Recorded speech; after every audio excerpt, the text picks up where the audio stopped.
Halo pemirsa, kita jumpa lagi dalam video kali ini.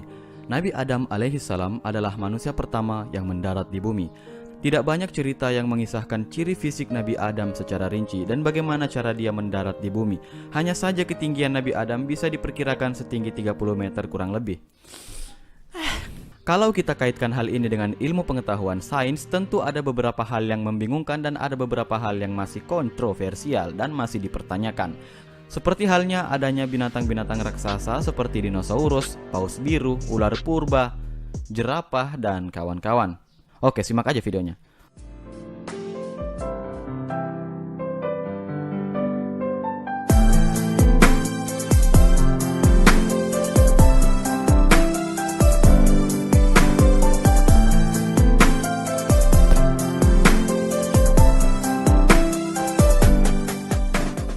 Sebenarnya film-film fiksi ilmiah tentang dinosaurus itu agak keliru. Kenapa? Sebab pada film-film tersebut ditayangkan orang-orang yang pada berlarian dikejar-kejar dinosaurus.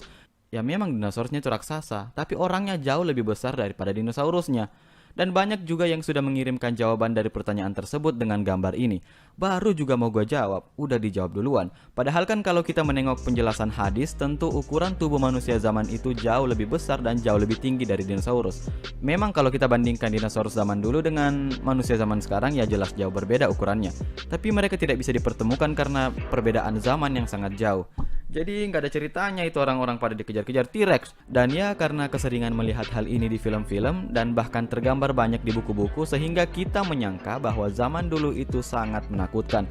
Di mana-mana ada dinosaurus raksasa. Sedikit-sedikit ada berita si Fulan dimakan dinosaurus, si Fulana dikejar T-Rex. Tapi kan lu juga raksasa, sehingga dinosaurus tentu bisa menjadi tumpangan atau setidaknya bisa dipakai buat bajak sawah. Nah, mari kita kembali ke Nabi Adam. Diketahui tinggi Nabi Adam adalah kurang lebih 30 meteran. Ini berdasarkan hadis dari Rasulullah Shallallahu Alaihi Wasallam. Sesungguhnya rombongan pertama yang masuk surga seperti rembulan yang bersinar di malam purnama. Kemudian rombongan berikutnya seperti bintang yang paling terang di langit.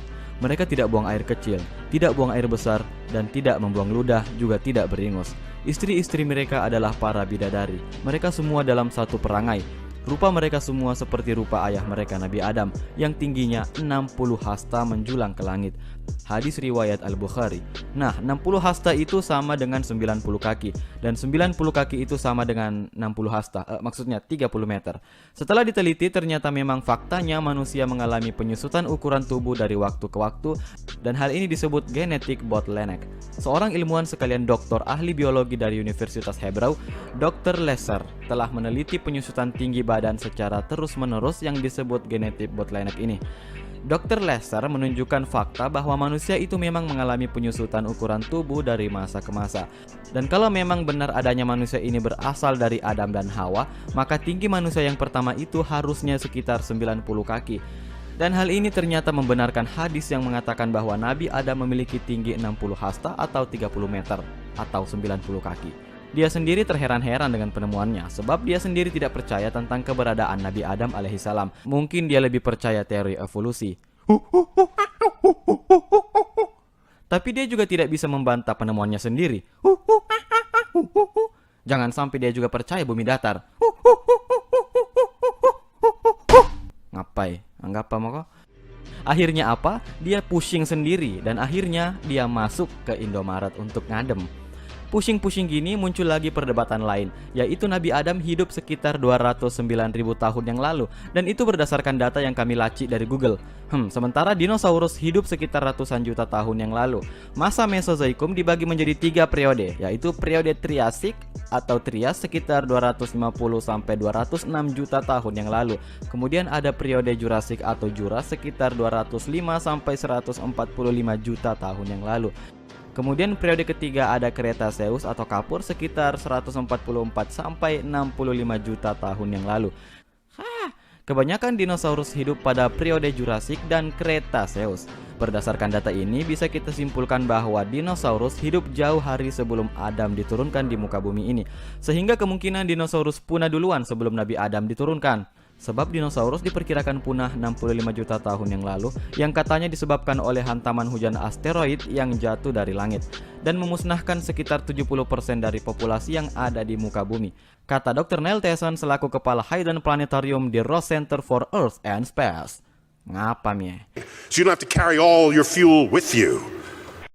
Hal ini pun dibenarkan oleh Meganthropus erectus selaku saksi mata saat hujan terjadi. Nah, di sini nih muncul lagi perdebatan baru. Mana yang lebih dulu, Nabi Adam atau manusia purba? Mari kita telaah dari awal. Bukan awal yang itu. Nah, pada teori penciptaan manusia terbagi menjadi dua kubu kelompok yang saling bertentangan dan tidak ada yang mau mengalah. Kita anggap saja kubu A dan kubu B. Kubu A dengan jelas mengatakan bahwa manusia pertama diciptakan adalah Nabi Adam, dan Nabi Adam diciptakan jelas dengan bentuk manusia yang normal.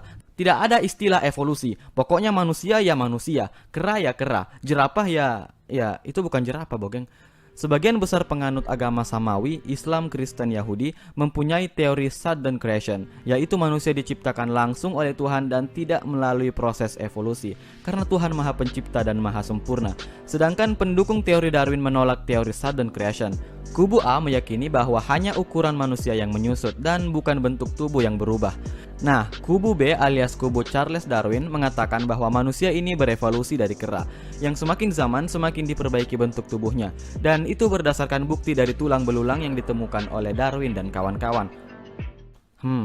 Kalau kera berevolusi, tapi kok kera masih ada sampai zaman sekarang ya? Ya, masih ada kera. Tapi ngapain lu malah lihat gua, Bang? Sorry. Namun teori Darwin ini masih ada kekurangan, yaitu masih ada missing link atau ada link yang hilang. Bagi linknya dong. Nah, dari proses evolusi manusia dari kera hingga manusia modern masih belum didapat titik penyambung. Artinya ada rantai evolusi yang hilang. Atau mungkin memang tidak ada sehingga tidak bersambung. Missing link ini masih belum dapat ditemukan penyambungnya sehingga tidak semua orang bisa menerima teori Darwin ini. Eksistensi teori Darwin ini kemudian dibantah dengan teori yang dikemukakan oleh A.J. Kelson yang menyatakan bahwa Meganthropus dan Pithecanthropus ternyata hidup di belahan bumi yang berbeda namun pada waktu yang sama. Mungkin dia hidup di benua lain yang dipisahkan oleh samudera yang luas. Ya bisa saja kan? Ada yang menyimpulkan bahwa Adam tetap manusia pertama, namun manusia purba sudah ada sebelum Nabi Adam diturunkan. Nah, di sini muncul lagi perdebatan yang saling bersitegang urat leher. Bersitegang urat leher. Kalau memang manusia purba itu sudah ada duluan, berarti Nabi Adam bukan manusia pertama dong yang ada di muka bumi. Nah kan, mulai lagi dia. Manusia pertama di muka bumi ini adalah Nabi Adam. Sedangkan manusia purba adalah suatu makhluk yang menyerupai manusia, yang sebenarnya bisa disebut bukan manusia. Memang dia berjalan tegak, tapi tidak memiliki kecerdasan seperti manusia. Apa gini? Kata salah satu kubu sambil memukul meja dengan keras. Hidupnya itu jauh sebelum Nabi Adam diciptakan dan diturunkan ke bumi. Arkeolog yang menemukan tulang belulangnya ini menamakan manusia purba ini sebagai manusia kera atau manusia purba yang berjalan tegak atau Pithecanthropus erectus. Harusnya sih disebut sebagai makhluk kera atau apalah misalnya. Tapi jelas ini beda, bukan manusia. Dia bukan manusia dan itu spesies lain. Bagaimana, mengerti?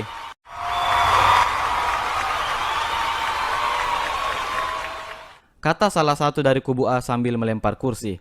Wallahu a'lam. Semua kembali kepada Anda mana yang lebih menyenangkan buat Anda. Kita hanya bisa menunggu bukti-bukti baru yang ditemukan oleh para ilmuwan, para arkeolog, dan para pencari kebenaran. Sementara kita para orang awam hanya bisa berdebat berdasarkan data dari mereka. Namun herannya Indonesia memasukkan teori Darwin pada kurikulum pendidikan mereka.